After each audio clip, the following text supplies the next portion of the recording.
CJ Vergara. First of all, congratulations on the win. What's your initial thoughts after a back-and-forth fight like that? You know, like I've said a couple times in the first interviews that I did, I'm such a self-critical fighter.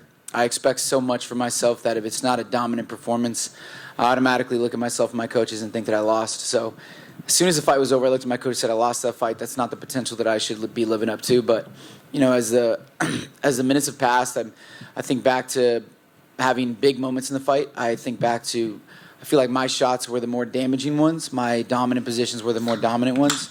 So I got to go back and watch it again. But initially, as soon as the fight was over, I thought I lost, but that's just because of the expectation that I set for myself. So you weren't even thinking about when they were reading the split decision, you just after the fight, you assumed you had lost given that you just didn't get the finish? Right, I assumed the worst and just hope for the best, you know. So now that the dust is settled, like the crowd was really into that fight, so you might be disappointed on not getting the bonus or the finish, but is there a silver lining in that you guys did put on like an exciting fight for the fans? 100%. You know, the gladiatorial performance in itself is what I'm in the sport for.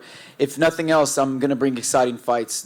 I'm never going to be involved in a fight that doesn't bring people to their feet, and you know, I pride myself on that. I'm a gladiator inside of that cage first. And then your post-fight interview, you had said you felt you had an answer for everything that he had. So was this the game? Did the game plan go as according to plan, I guess? Well, the game plan was get in his face, make him do the wild things that he does, and then just chop him down right down the middle. And he did exactly that. The part where I felt like I didn't really show up and step into my role was punches and bunches. The answer for this guy was for every one shot he throws, hit him with 3 or 4. And the power will start to unfold as we start to touch him and touch him and touch him. I found myself in a 1-for-1 firefight, and that's where I feel like I didn't, you know, really fully live into the game plan that my coaches set. How tight was that calf slicer? Yeah. Bad. It was pretty tight. And like I've said, I've never even trained that position in jiu-jitsu. I've never found myself in it rolling.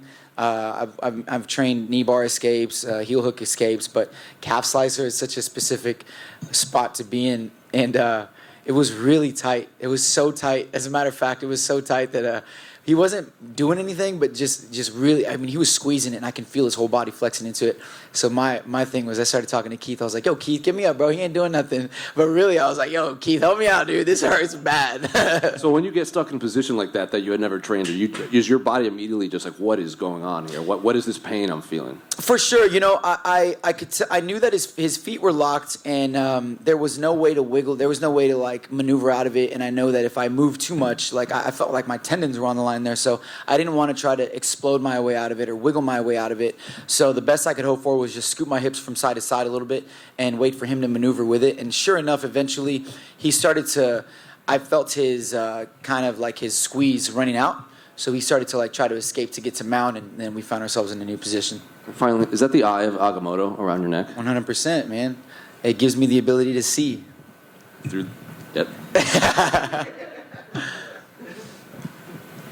Congrats, CJ. Thank you. After the fight, it seemed like you shouted out your son as well. Was that the first time he's been able to come to something like this? The last fight that my son attended was in 2021. It was last year, and it was my last regional fight. It was for a title, small arena. I got dropped twice in the first round. It was super bloody. I ended up winning by KO, but it was so chaotic in there that he was a little traumatized from it. So he told me he couldn't see it anymore. But I've been in his ear about it ever since, just letting him know, you know, I'm living out my dreams while you're still young. You know, most people accomplish their life goals and then they have kids. But I had you while I was still trying to climb the ropes in this, and you know, to have you out here, and we get to travel to cool places and see cool things, and you get to see a bunch of people screaming your dad's name in an arena. You know, it'd mean the world if you were here. So he mustered up the courage to be out here. So I wanted him to feel seen and heard by me, because, you know,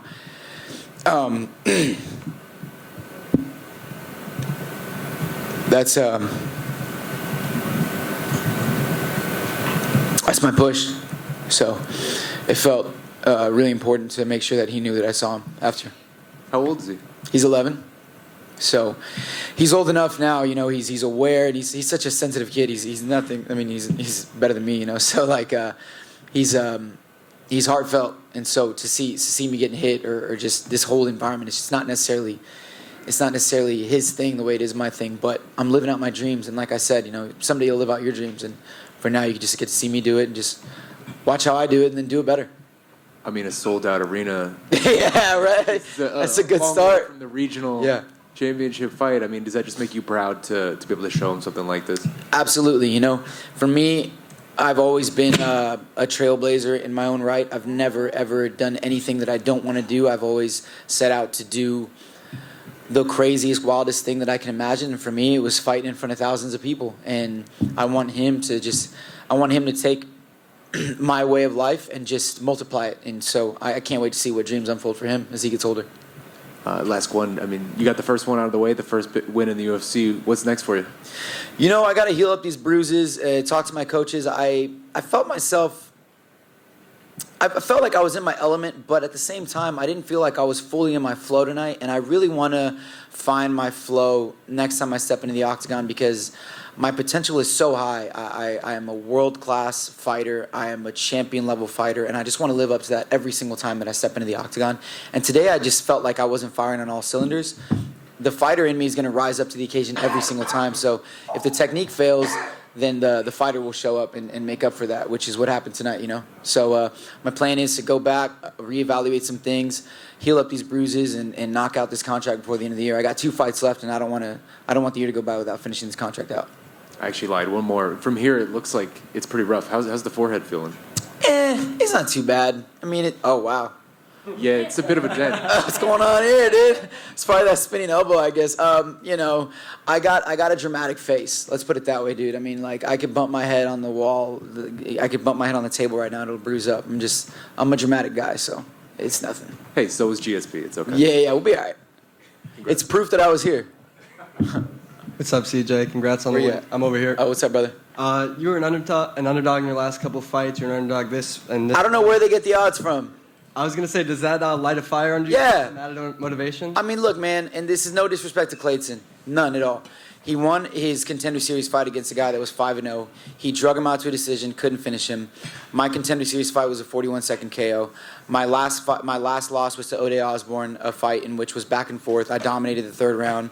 So if we just look at numbers and we look at records, I mean, they can keep giving me the underdog position. I got a bunch of degenerate gambling friends that are gonna make a bunch of money off of it, you know, and we're just gonna keep running this bag up as long as they continue to put me in the underdog position. So, you know, keep putting me in that spot, and we'll just keep getting richer.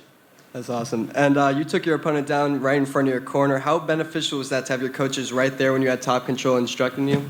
It's great, you know, because there was one time where I think I was in his corner on the mat. I don't know if that was first round, and you know, they were coaching him up. So to have my jiu-jitsu coach Ray in the corner, just walking me through the position, making sure that I'm keeping his head against the cage, making sure that I'm creating angles to land my elbows, following his hips, making sure that I'm aware to not let him get too comfortable with his foot on my hip, this, that, and the other. It's always beneficial to have your coaches close by to your ear.